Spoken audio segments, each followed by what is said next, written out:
So the showrunner for Batwoman, the CW TV show, said a few things about the thought process of writing the show, messages they wanted in the show, made Ruby Rose cry, got a little article here, and let's get into it. Here it is here, Batwoman boss goes inside that historic reveal, and the historic reveal is that she's a lesbian, but revealed to the people of Gotham in the show. We already kind of knew that.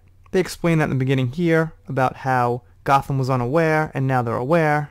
They also describe some more things about the show, which I'm not super interested in. Here's a little picture of her for whoever wants to enjoy that.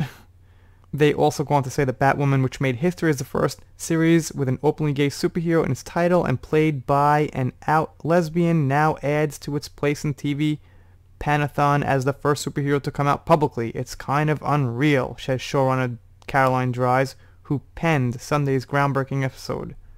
The openly gay Dries is also quick to express her gratitude that a show with a gay lead like Batwoman recently renewed for a second season even exists.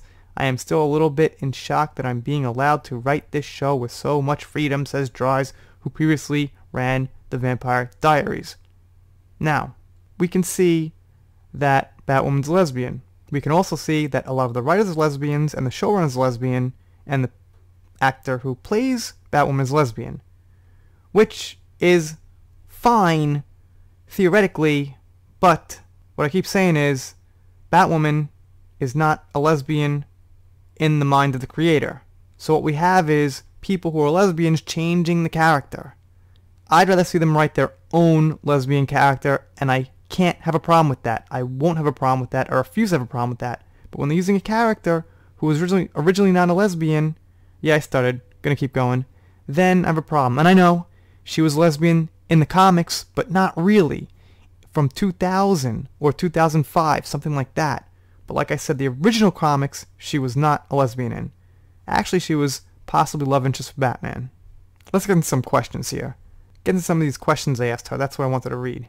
How big of a deal is it to have a lesbian superhero character as the lead of their own TV show and to have her be openly gay? It's amazing. It's crazy. I'm just grateful to all the powers that be that did not stand in the way of that happening and just embraced it with me. It's kind of unreal. I'm glad she's happy about it, you know, cool. I just wish it was in different context where she created a brand new character who was great, everyone loved, people were getting into, instead of kind of hijacking a character. Did the network have any concerns about having Batwoman be openly gay? Not at all. Basically, what happens is at the beginning of the season, you go in and you pitch the studio and network and say, this is where we're going to go with the season. Eventually, Kate is going to realize that she is as comfortable and out of the closet as Kate, and then she puts on the suit and hides a huge part of who she is when she can actually be doing good if she were truthful about who Batwoman is underneath the suit. Sorry, I'm a little unenthusiastic because I want to read this and see what she says, but actually reading it's, you know, kind of tough.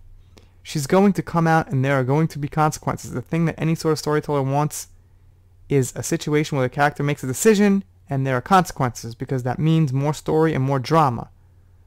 Exactly.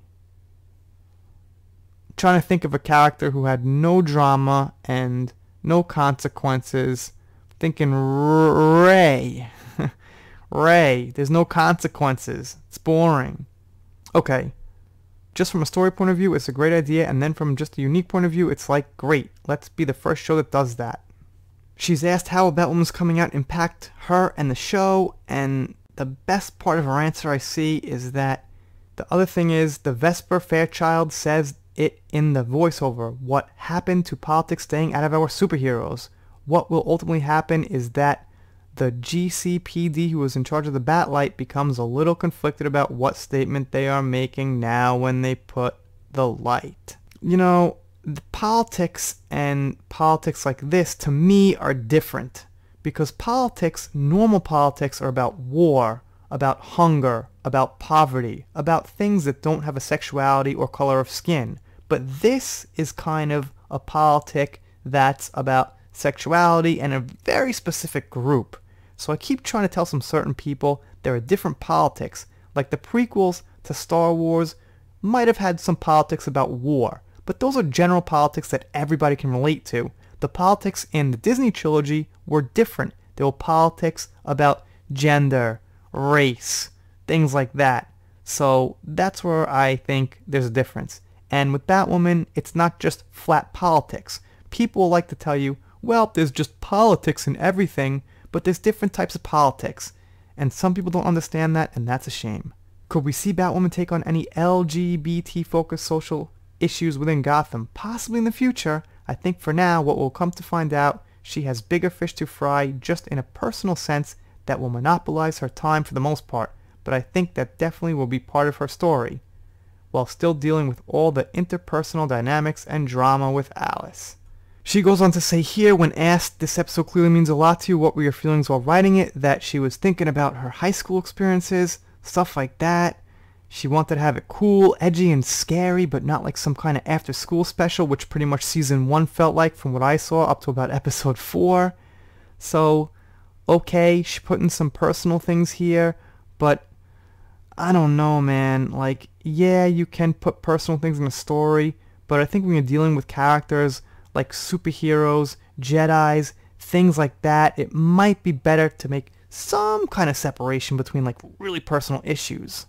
I want to touch upon this here. How did Ruby feel about the episode? And I think it's kind of important. She said she cried while she was reading it. I know it meant a lot to her. Interestingly, there was a line in the script where Parker says it doesn't get better, and Kate says, you know, you're right, Parker, it doesn't get better.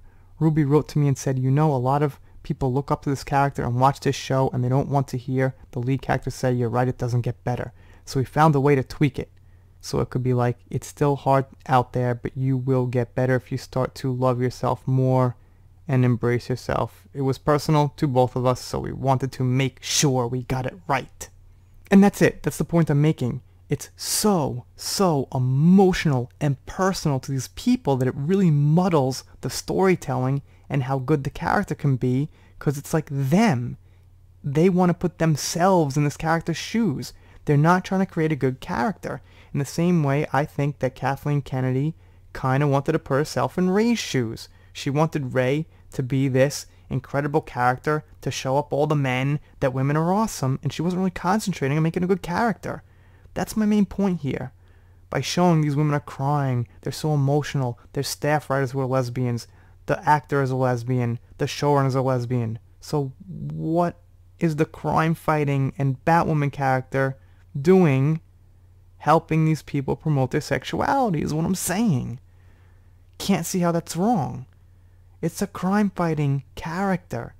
It's about that mainly. Anyway, you guys let me know what you think down below. I'm doing shoutouts, special thanks, things like that. Do a shoutout right now. Pop Culture Minefield, here's another one for you guys. So supportive. This guy here, Vandercoop on Twitter, also very supportive. Thank you, sir. If you're not subscribed here, I'm doing shoutouts, special thanks, things like that. Click the subscribe button. I said that really fast. It was deliberate, I promise. See you next time.